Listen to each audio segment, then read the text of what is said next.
कुछ नहीं है यार मेरी और जैसी में। और कोई एक्शन ही मांगता है भाई, कोई एक्शन फिल्म नहीं है और ना ही मेरे ख्याल से कोई लव स्टोरी। दिलकश थी वो शाम पहले पहल जब के तुमसे मिली थी नजर, ऐसा चक्कर आया कि अब ये न जानू के जाऊं तो जाऊं किधर। एक दीवाना था एक साउथ इंडियन फिल्म की रीमेक है। सॉरी, मैं कहूँगा 2 साउथ इंडियन फिल्म की रीमेक है। वैसे भी साउथ इंडियन फिल्मों को रीमेक करने का दौर चल रहा है, चाहे वो बॉडीगार्ड हो, रेडी हो, सिंघम हो। इनकी कामयाबी ने एक इस दौर को फिर से एक रिवाइटलाइज किया है, एक टोटली आगे बढ़ने की एक ताकत दी है। और इस दौर को ध्यान में रखते हुए अब ये फिल्म भी रिलीज हुई है। ऑफ कोर्स, जैसा कि मैंने कहा, ये एक पहले तमिल में बनी थी और उसके बाद तेलुगु में बनी थी और अब इसे हिंदी में बनाया गया है। तो यानी कि 2 बार पहले रीमेक हो चुकी है और दोनों फिल्मों को जो ओरिजिनल सब्जेक्ट्स रहे हैं उन दोनों सब्जेक्ट्स में ये इस फिल्म को बेशुमार कामयाबी हासिल हुई है। सबसे पहले इस फिल्म की कहानी जानते हैं। प्रतीक अपने माता पिता और बहन के साथ रहता है और जिनके घर में रहने आए हैं ये, चूंकि ये भाड़े पर रहने आए हैं, जो ओनर है वो एक साउथ इंडियन है।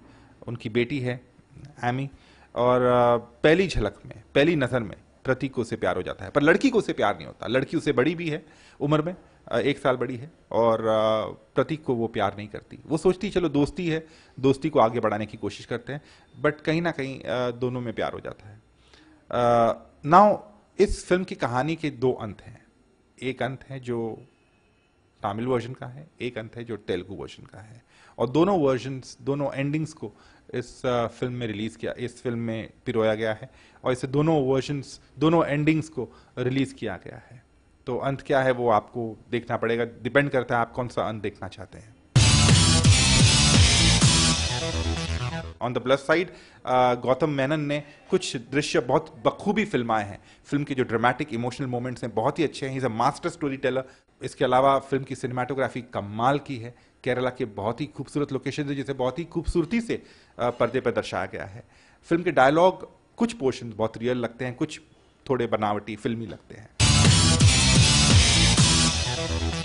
एक दीवाना था कि मूल कहानी इंटरेस्टिंग है, बट जिस तरह से कहानी आगे बढ़ती है और जिस सुस्त गति से आगे कहानी बढ़ती है, यानी कि बहुत धीमी गति से आगे बढ़ती है, वो कहीं ना कहीं बोरियत महसूस होने लगती है। एट द सेम टाइम किसी भी लव स्टोरी को अगर ज़्यादा ही खींचा जाए, किसी भी फिल्म को अगर ज़्यादा खींचा जाए, तो उस फिल्म को में जो प्लस पॉइंट्स है वो कहीं ना कहीं डाइल्यूट हो जाते हैं। और यही इस फिल्म के साथ सबसे बड़ा प्रॉब्लम है कि जो बहुत ही इंटरेस्टिंग मोमेंट्स हैं वो चूंकि इतने ज़्यादा लंबी खींची गई है फिल्म और इतनी सुस्त गति से आगे बढ़ती है, इतनी धीमी गति से आगे बढ़ती है, तो कहीं ना कहीं वो सारे डाइल्यूट हो जाते हैं। फिल्म का और एक प्रॉब्लम ये है कि कुछ देर बाद वही मोनोटोनस हो जाती है। वही, जैसे कहते हैं हम, एक अंत होना चाहिए, फिल्म का स्टार्ट होना चाहिए, मिडिल होना चाहिए, अंत होना चाहिए। फिल्म का अंत इतना खींचा हुआ है कि कहीं ना कहीं बोरियत सी महसूस होने लगती है। प्रॉब्लम एक और है, जैसा कि मैंने कहा, इतने गाने पिरोए गए हैं कहानी में और कहानी फिल्म इतनी लंबी हो जाती है कि ऐसा महसूस होता है कि कम से कम 2-3 गाने और फिल्म में कम से कम 20-25 मिनट की कटाई हो जाए तो ये फिल्म बेहतर हो सकती थी।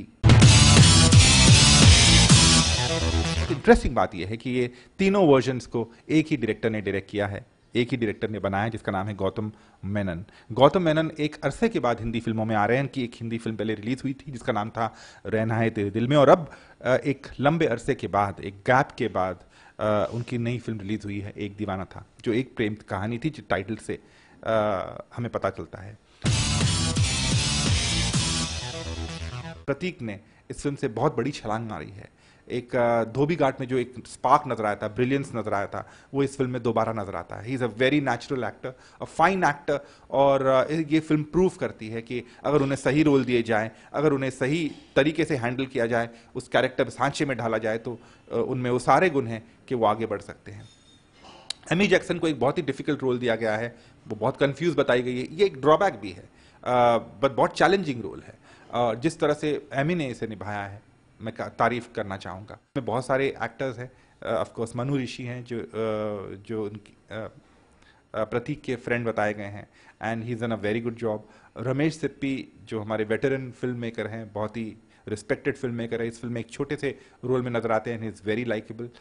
सचिन खेडेकर जो प्रतीक के पिता बने हैं, उनका काम भी अच्छा है, और जो एक्टर एमी के पिता बने हैं, उनका काम भी बहुत ही अच्छा है। तो ऑन द होल मैं यही कहूंगा कि एक दीवाना था अपील करती है, स्पार्कल करती है, but in bits and sprouts, यानी कि कुछ हिस्से प्रभावित करते हैं, ज्यादातर हिस्से नहीं करते, जो फिल्म की सबसे बड़ी खामी है। काश की ये film of course length wise कम होती, मोमेंट्स बेटर होते, लिखाई और टाइटर होती, एट द सेम टाइम जो गति है, जो पेस है, वो थोड़ा और फास्ट पेस होता तो बात कुछ और होती। मैं इस फिल्म को 5 में से 2 स्टार्स देता हूं।